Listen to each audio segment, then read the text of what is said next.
Okay, we are launched. Hello, everyone. I am Dan Bell from the Hampton Roads Innovation Collaborative. We're the region's tech council, which was formed in roughly '97. It's a 501c6, and we are an all-volunteer organization. We have people engaged because we have a passion for technology, small business, advancing our regional economy, and advocating and promoting worthwhile information within our ecosystem to give an advantage to anybody that could use it.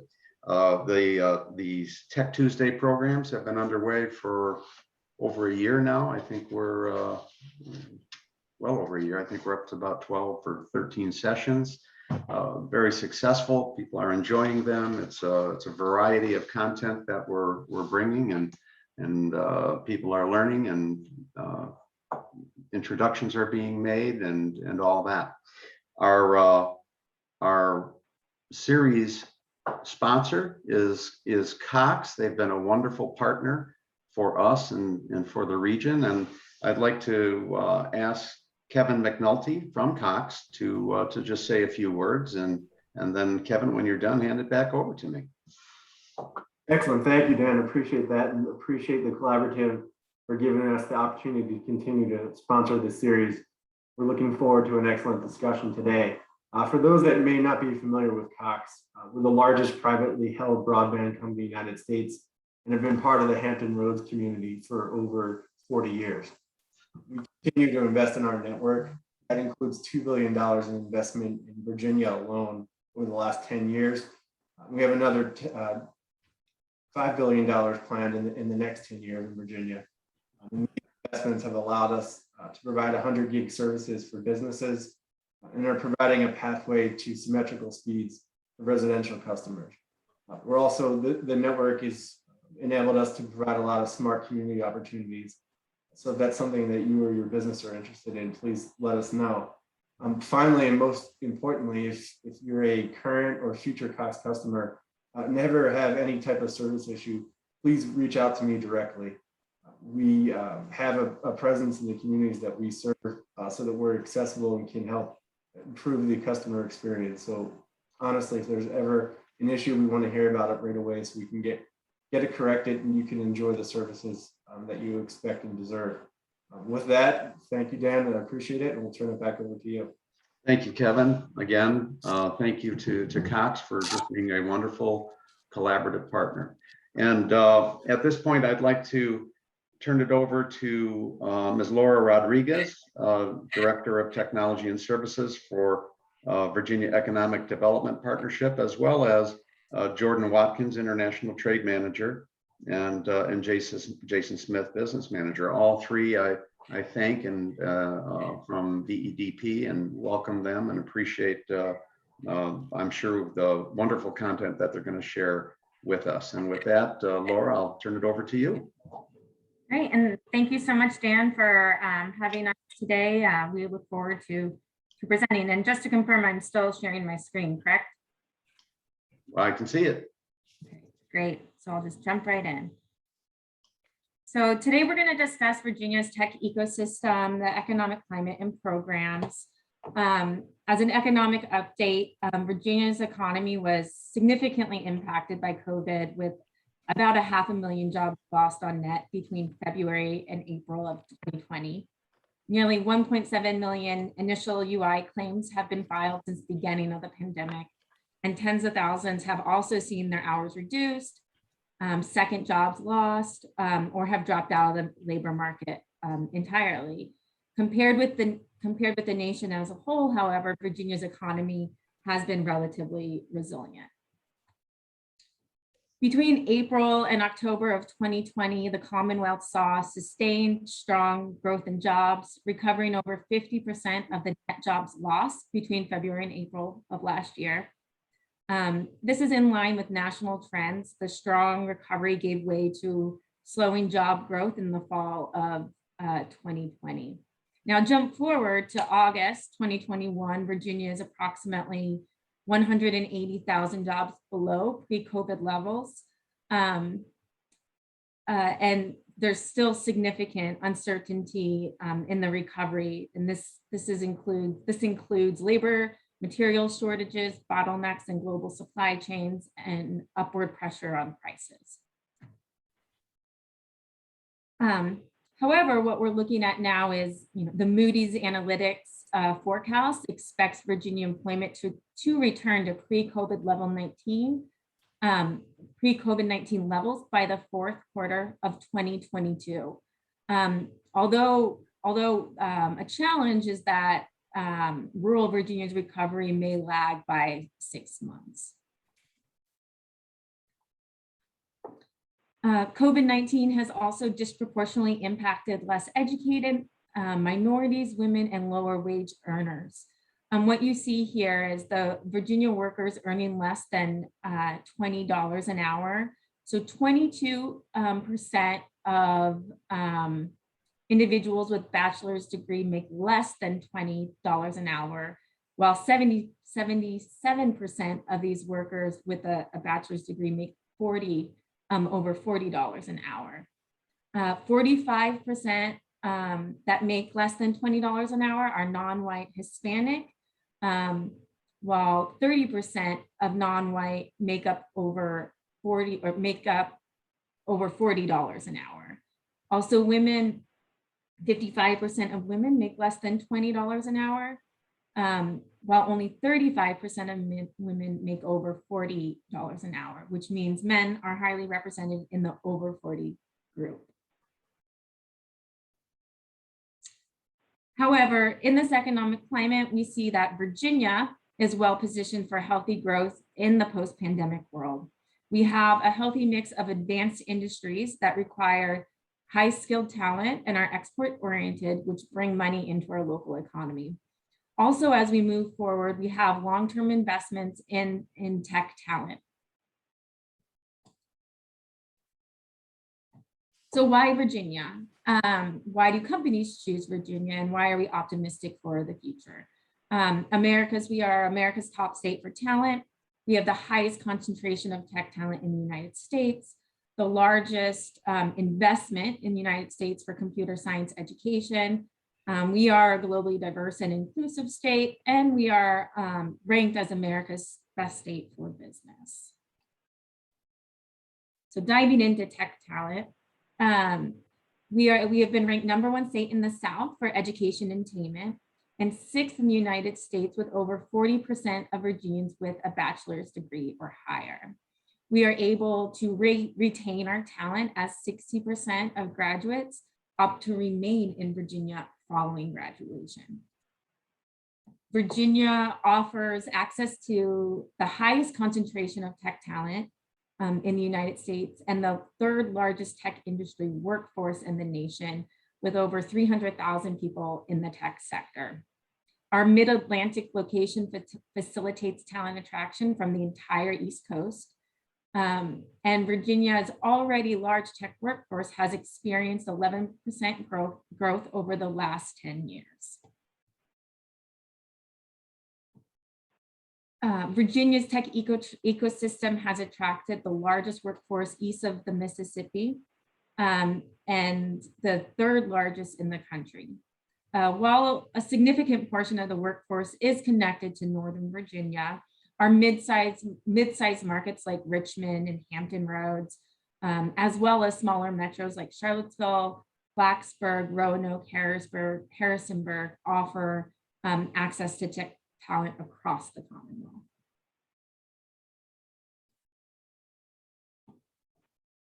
Military veterans and workers with security clearances are in high demand for companies pursuing security and defense related innovation.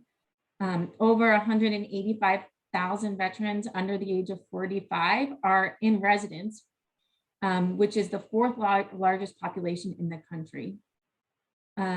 Virginia's veterans are also the 2nd most educated in the country, with 41% having a bachelor's degree or higher, compared to 30% nationwide. 43,000 veterans work in tech occupations in Virginia. This is the largest number of veterans in tech occupations in the United States.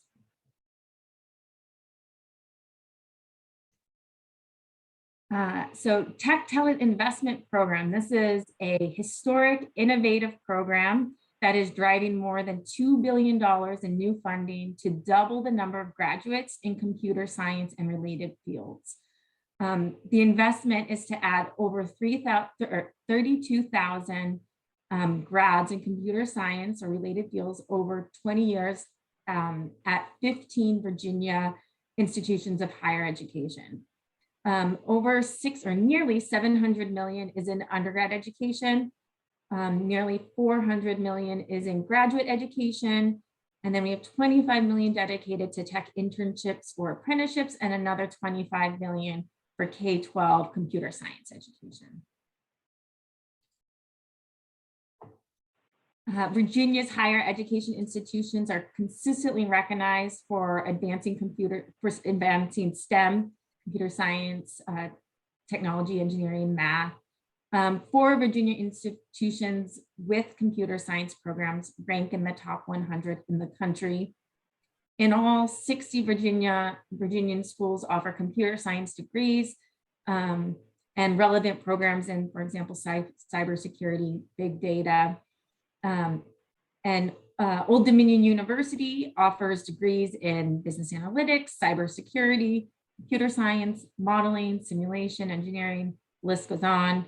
And ODU is one of only 2 universities in Virginia and 12 in the country to be designated as a National Center of Academic Excellence in Cybersecurity Operations by the NSA.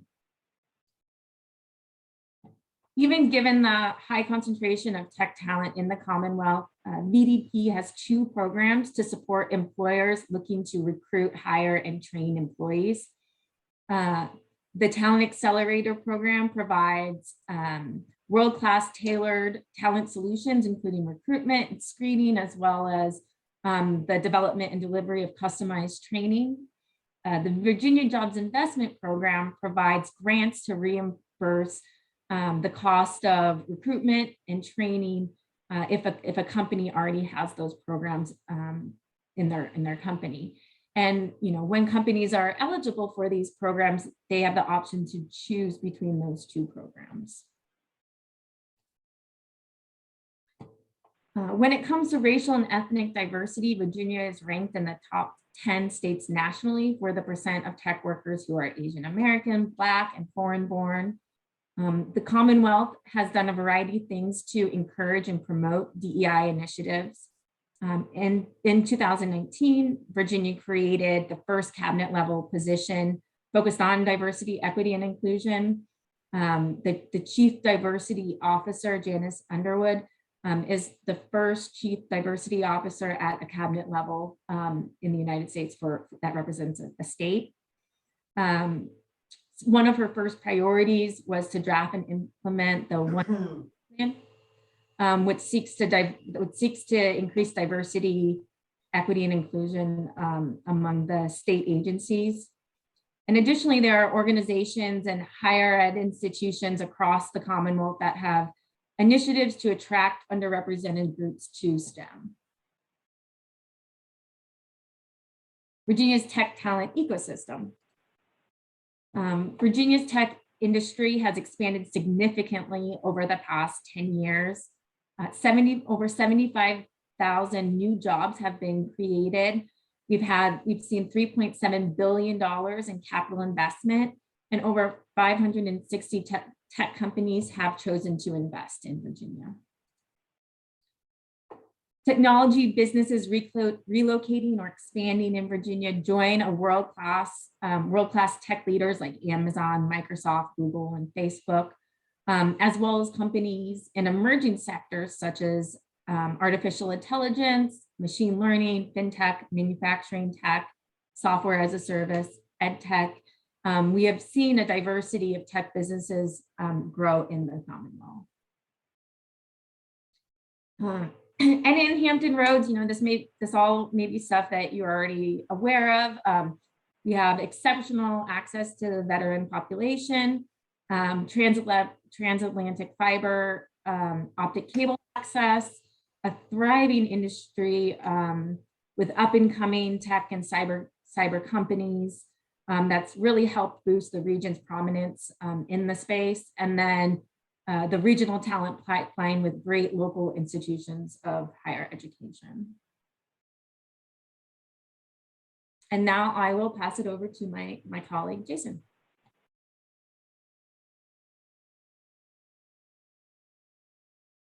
All right, can everybody hear me all right? We can. I skipped a section, Jason. So just one sec, I just skipped a section. All right. Sorry for the confusion. Virginia's top state for business, and then we'll jump to Jason for business retention and expansion. This is one of the most important sections, so I don't want to forget it.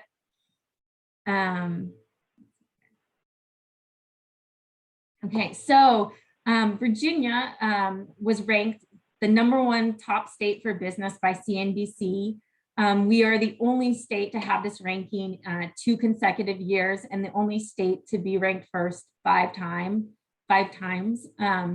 Our high placement overall was driven in large part to our outstanding rankings on education and workforce, and then a variety of new metrics related to equity and inclusion helped boost our ranking as well. We're also ranked by Forbes as the 3rd best state for regulatory environment, and CNBC for business friendliness. So our strategic location and growth is a large attraction for companies. The Commonwealth has experienced overall population growth of nearly 3% between 2014 and 2019. We see net migration of tech talent with over 1,000 people in computer science degrees moving to Virginia annually. And they're really looking at Northern Virginia, Hampton Roads, and Richmond. We're seeing a lot of growth there. And then we're also the #1 East Coast state where millennials are moving.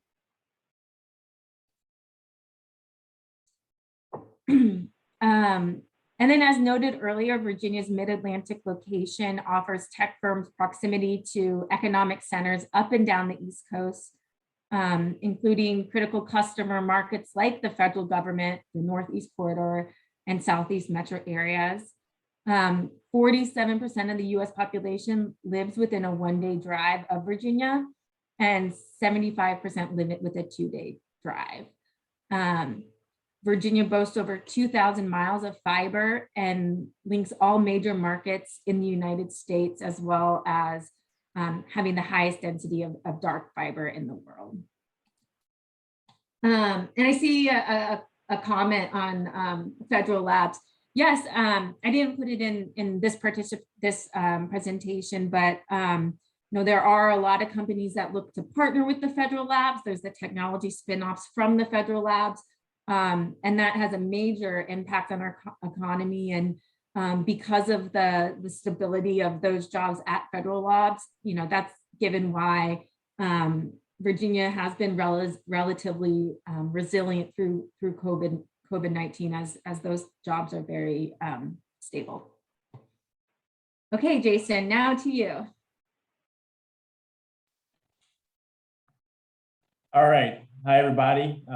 I'm Jason Smith. I'm one of 4 business retention and expansion managers at VEDP. Really appreciate everybody's time today. Dan, thanks for setting everything up. Our BRE mission is to work with assigned regions to establish regional presence, serve as a point of contact, and understand Virginia's business climate through a series of business operated questions. We also collect feedback from local and regional EDOs that are delivered back to VEDP for continuous improvement in strategy and best practices. Our basic role is to be proactive in business retention by understanding the challenges companies are faced with in Virginia and delivering the Commonwealth's resources and solutions collectively with all of our partners. Next slide, please.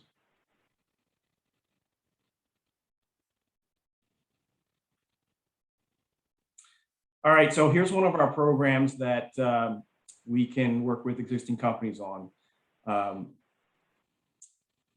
This is a domestic lead generation strategy. If you're familiar with the term, economic gardening at all, you'll probably know it as a grow your own program, or maybe the idea of working with local companies to create jobs and wealth. It's true in the general sense, but the program is much more than that. We'll get into some details here later in some other slides. There are a lot of programs out there that work with local businesses, but here's what sets economic gardening apart. We want to work with stage 2 companies that are growing or look to grow outside of their region, outside of the state. By definition, stage 2 is defined as having 10 to 100 employees and 1 to 50 million annual sales. We've got some flexibility in meeting those minimum metrics. And I'll get into one example here later on. We want to work with these stage 2 companies that are selling to external markets or have aspirations to grow their company outside of the state. We'll focus on strategic market research, identify sales leads. Somebody have a question? I'm sorry. Identify sales leads and analytical frameworks to identify barriers to their growth.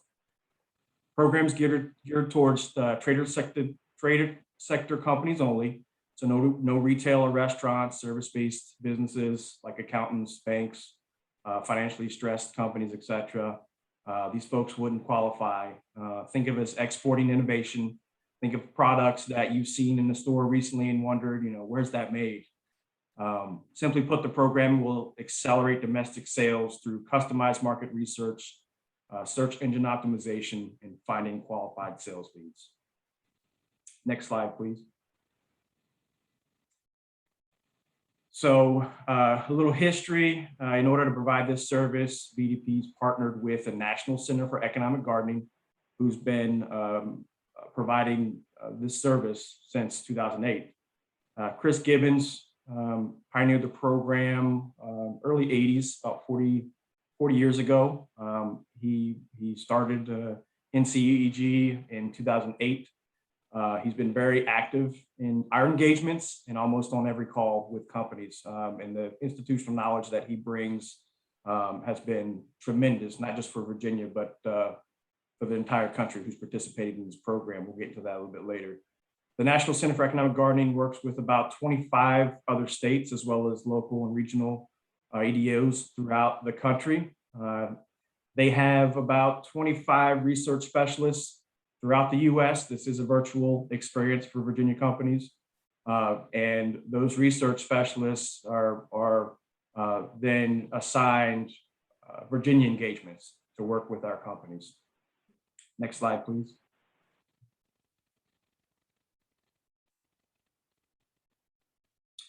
So our role, everything funnels through VEDP. Finding and vetting Virginia businesses is our main objective. From there, we'll connect with the National Center for Economic Gardening to coordinate the company's engagement. We'll also listen in throughout the engagements, basically acting as quality control staff to make sure everything runs smooth. In order to find prospects, we work with local economic development offices and other partners, VDACs, small business development centers in their respective regions, V3, etc., to identify prospects and then coordinate the best plan outreach. Anyone that's providing support services for small businesses can recommend or refer companies. Occasionally we'll have previous economic gardening companies refer other partners in the region, which is great. Next slide, please.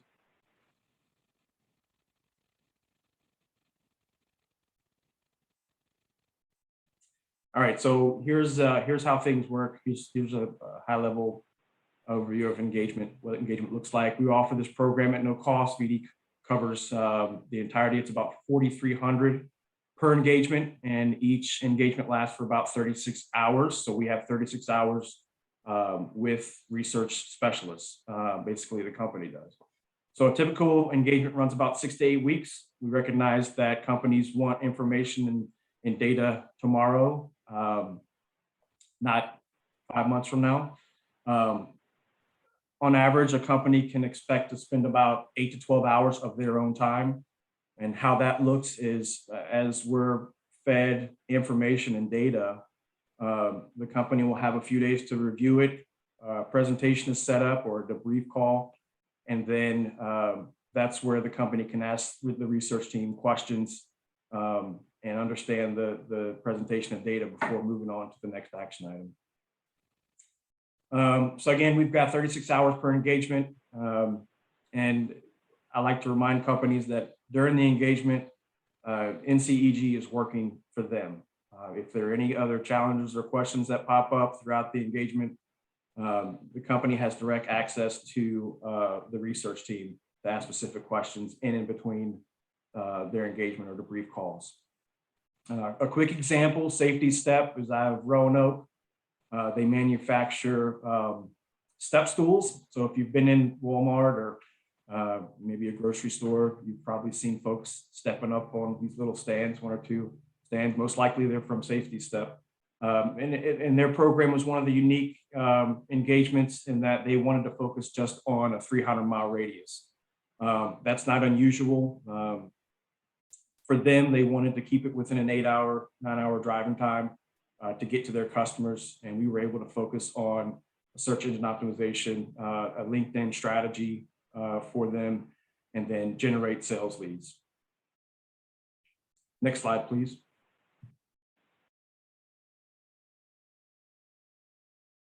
All right, well, I'll turn it over to Jordan. Save the best for last. Pressure's on now.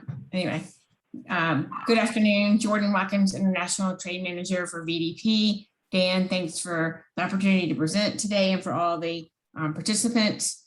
I've been with VEDP Trade for 12 years, and our mission is to increase the number of Virginia companies selling overseas and their volume of international business. We help both new and experienced exporters by identifying new international markets, developing market entry strategies, optimizing supply chains, and locating distributors and representatives for products or services. Virginia businesses interested in increasing international sales benefit from our export development programs, grants, and services. I will share that a typical client that we would work with has been in business for at least 1 year and has 5 employees. There's no charge to participate in our programs. We're funded through the General Assembly, and our hopes are to increase the tax base for the Commonwealth and to increase jobs. Okay, so I would say the number one way that we typically first start helping companies is through research. We have an internal research team in Richmond, as well as a global network with representation in over 90 countries. You know, we've done more than 1,600 research projects over the past 5 years.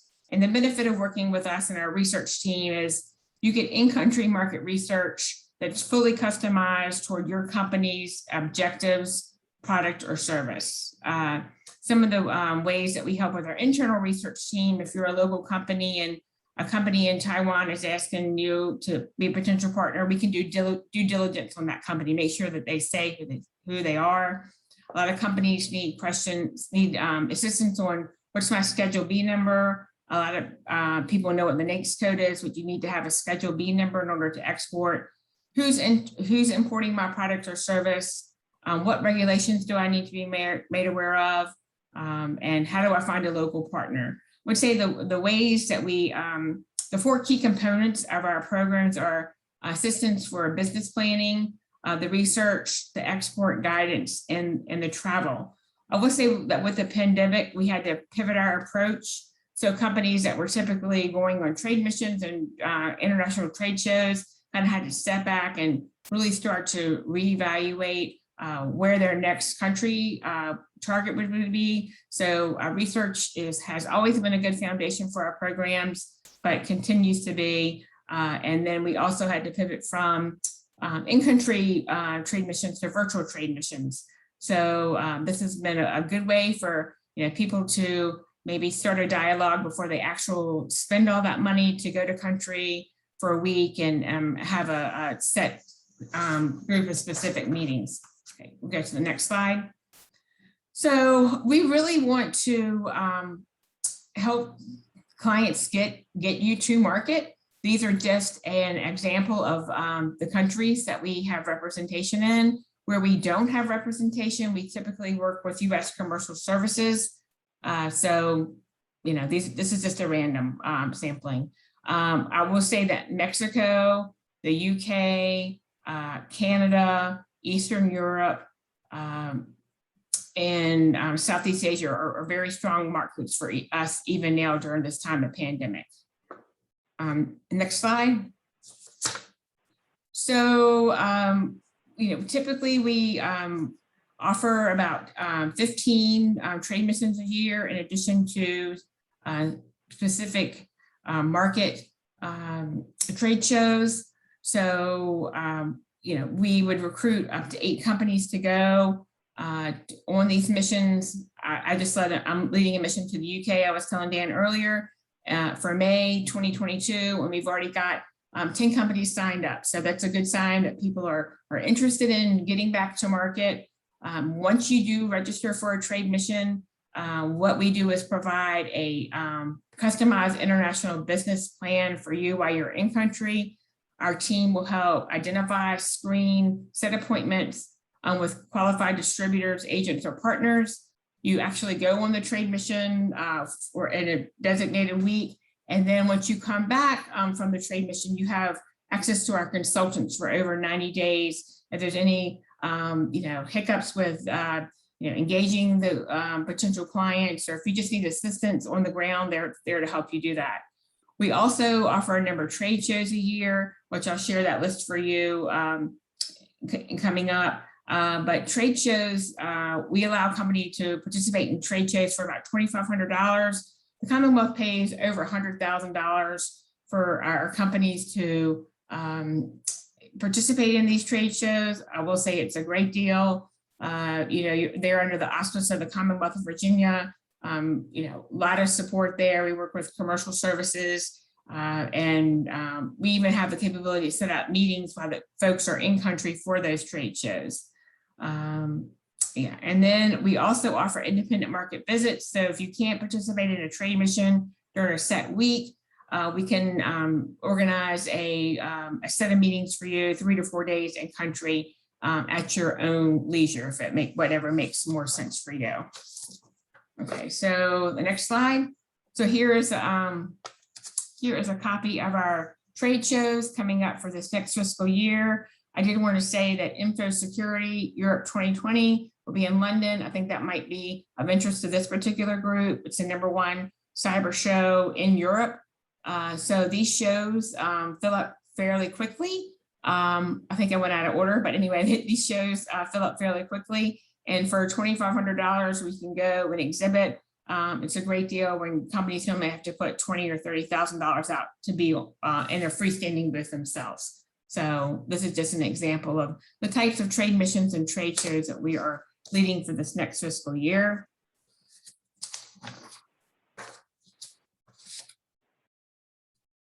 And then I will say that our main programs are our Virginia Leaders in Export Trade program. That's probably our #1 award-winning program. A lot of people say, oh, it's for the money, the $30,000. Yes, it is a lot of money, but there's so much more that we do. It's like a business accelerator program. This is kind of like the premier of all of our programs. I would say that most companies would start with a regional export program, but I would recruit them into the program, and they would have 1 or 2 goals, typically in 2 countries, that we help execute a business plan for them, and they have up to $10,000 in reimbursements. That could be anything from traveling to a trade show, for search engine optimization, for translation of marketing materials. There's just a vast venue of ways that companies can spend that $10,000 in order to support their export marketing initiatives. And then the trade show program, we do have a program where companies can receive up to $10,000 if they wanted to go to an international trade show that we were not exhibiting at. And I know that's not a lot of money, but $10,000 to a small business is a great resource. So that's just some of the other ways that we help companies. Next slide. The Global Defense Program, I typically work with companies that are in commercial markets. We do have a global defense manager, Brian Moody, that covers this region. And so it would be typically a one-year program, definitely with an export plan that would have to be executed, monthly check-ins where companies can get that type of support. And finally, we administer the State Trade Expansion Program, the STEP program for Virginia companies. And this is an ongoing program. We never know what we're going to get, but this year, companies can actually qualify for up to $6,000 in international marketing media expenses or $3,000 for international airfare. So those programs, the State Trade Promotion Program, is something that is another program that companies can qualify in addition to the VEDP trade programs. I know this was very quick, but anybody interested in getting started in international, I mean, I'm your first step to help you open up those doors and offer you guidance on our program. So thank you. Laura, I'll pass it back to you. Great, thank you. So last piece of this is how can we so we have here's a list of some select incentives as an example. We have the Commonwealth Opportunity Fund. It's a dealing closing fund used at the governor's discretion, and it's for companies that are looking to expand or relocate in Virginia. Telework incentives can be applied to telework positions if the company is eligible for the Commonwealth Opportunity Fund.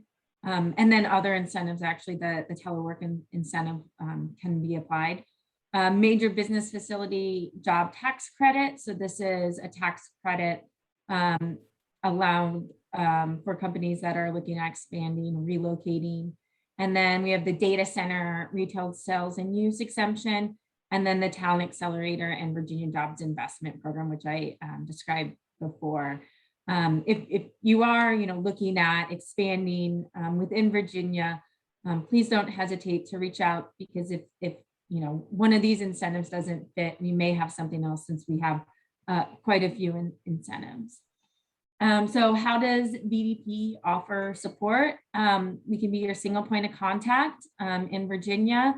We work with our partners in the localities to identify sites. If you're looking at expanding to another site, we work with our stakeholders and localities on coordination of site visits, in addition to putting together proposals with incentives. We have an in-house research team that provides tailored research, so cost of doing business comparisons, wage comparisons, industry data. We can provide that information, customize incentive proposal, and then international trade services and business retention and expansion programming. So that is how we can assist. And thank you so much for your time today, and we're happy to take any questions. That's just great content. Thank you, Laura, Jason, and Jordan. It was very, very compelling. I'm not sure, Rich Adcliffe had a question on guidance for ITAR. I'm not sure if Jason answered that independently or individually. It was really a question for Jordan, whether they supply any kind of guidance on ITAR as they're working internationally. Yes, we do. We have a group of trade program partners, several law firms. Williams Mullen is one. Randy Verblack is one here locally as well. But they offer export marketing assistance that, they probably will give you a free call just to give you some guidance. And then if you do decide to move forward with them on ITAR or anything to do with international contracts, they would most likely give you a special rate. And then from the grants that you receive, basically you could, you would pay them and then we would pay you back within 30 days. So you're typically getting $10,000 with most of these programs. And yes, we can help you whether you're in a program or not, but they can definitely give you guidance. And we have training seminars on ITAR on our website, and I can forward you some some links on that, Rich. Okay, great, thank you.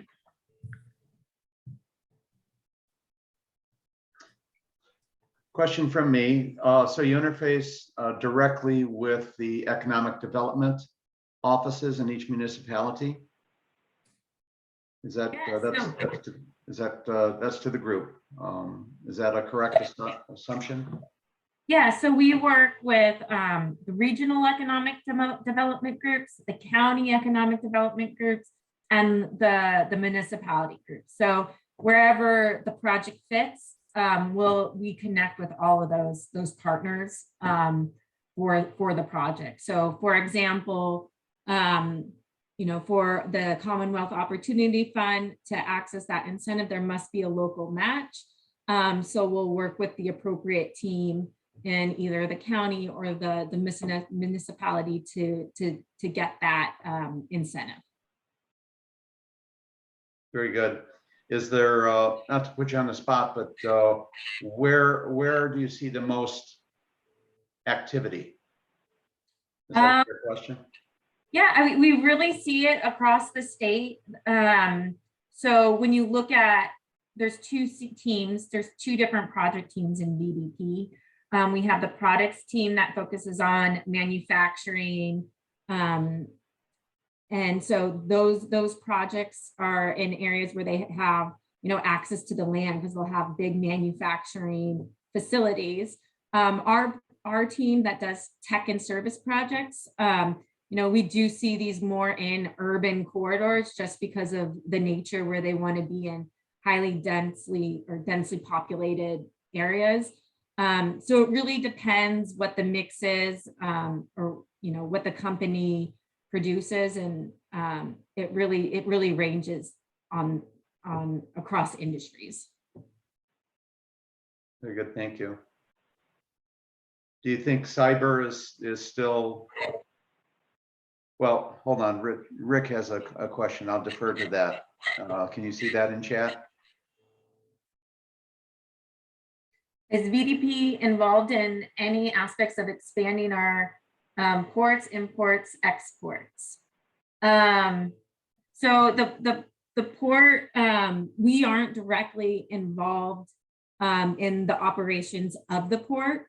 There is an incentive that the port provides for companies that are looking to import and export. So when we have companies that are doing that activity, we make sure that we involve the port in our incentive process, but we're not directly connected to, if I understand this question, expanding the port. And I can send a list of the port incentives to Laura to share with the group at the end of this. So my question was, is cyber still leading the charge in terms of cybersecurity, in terms of activity? Or if not, what else are you seeing? Right, we have a lot of activity in cybersecurity, and what's really interesting about that is that all they need is that tech. So the tech workers can transfer across the industry. So someone that works at, for example, Amazon could easily move to a cyber security firm that works government contracts. And so we're really strong because we have those people that can move across the various, I guess, verticals of the industry. In terms of, project activity, so we have a lot of activity in cybersecurity. We have a lot of activity in data centers. We have those emerging sectors, so that AI and machine learning. So I'm working on a project right now on AI and machine learning. We're seeing more activity in fintech. So, it's very diverse in the sectors that we work in. But that's just really great for the Commonwealth, because that means we have a diversified industry portfolio, and we have those workers that can move across those verticals and support those companies. What impact have you seen in a bit more detail with respect to COVID. Have you seen, because of the virtual nature of work, et cetera, the impact to companies' general activities? Have you noticed a trend from that perspective? Yeah, so on, the manufacturing side, with supply chain, food manufacturing, there's definitely been an uptick in projects. So that's, definitely a COVID related trend. In terms of the tech companies, there has been a slowdown in project activity as they might not be looking for office space. But we now have the remote workers incentives available, where we could waive the capital investment portion. So we require capital investment. So for example, the Commonwealth Opportunity Fund, we require capital investment, a certain level of jobs, and a certain wage level. But now, if they meet the requirements, we can waive that capital investment so that they could hire remote workers within the Commonwealth. So that's what we've done at VEDP to pivot a bit. In terms of what companies are doing is, for example, working with a company that was looking at a rural location, and they were going to build a very large building, but now are looking at downsizing the building a bit and doing remote workers. So the workers would work in a reasonable driving distance from the facility and then commute in when needed, whether it's once a month, once a quarter, or for client meetings.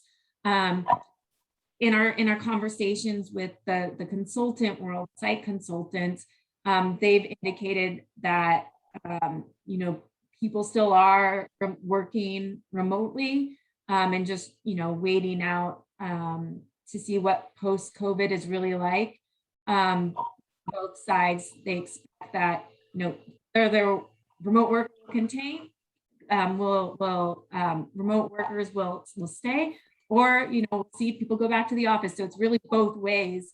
So we don't really know yet what's going to happen based on all of our conversations with site selectors.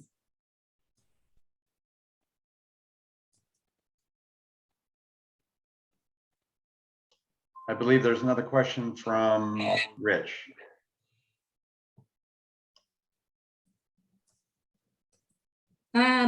So what is, when you look at the VA tech landscape, what is the split between software and hard tech? Do you mean in terms of project activity? Yeah, project activity. Yeah, so I don't know that right now. I took a look at the total projects that our products team has and the total number of projects the tech and service team has. So those two teams in VEDP. Products, it looks like, have 131 projects right now. And the tech and services team, we have 86. So we see a lot going into the manufacturing supply chain. But I don't know what the breakdown is between the software side and the hardware side.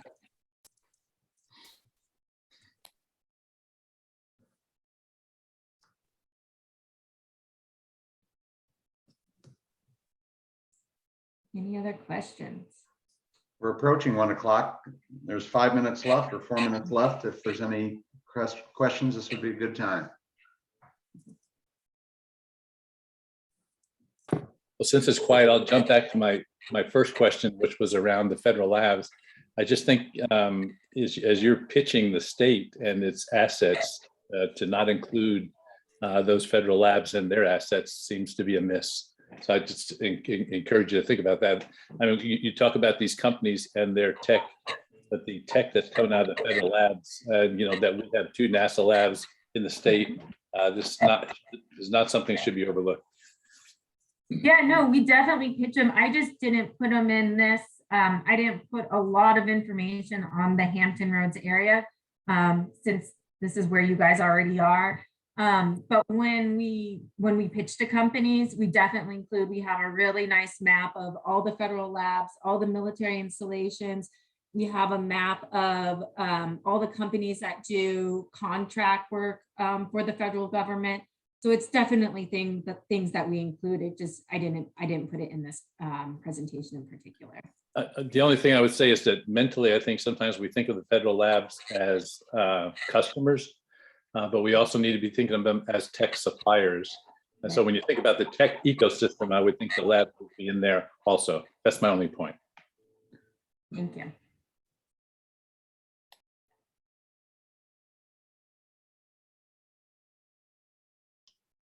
Okay, I think we've exhausted the questions. Pardon me. And again, I think the program was great. Thank you to Laura, Jason, and Jordan for offering this information. It was very compelling. Thank you to all participants who joined the call. It's great to get good participation throughout the region. We get people from outside of our region as well. So we will be back again in, let's see, we're gonna be back again next month with health literacy with EdLogix. That's on December 14th. So I will send out the information, the slides that you've seen. We'll get the link to the video recording. And again, I want to thank everybody for their participation. And it's a bright sunny day here. The weather's decent. I want to wish you all a very, very good day. Thank you, one and all. Thanks, everybody. All right. Take care, all. Bye-bye.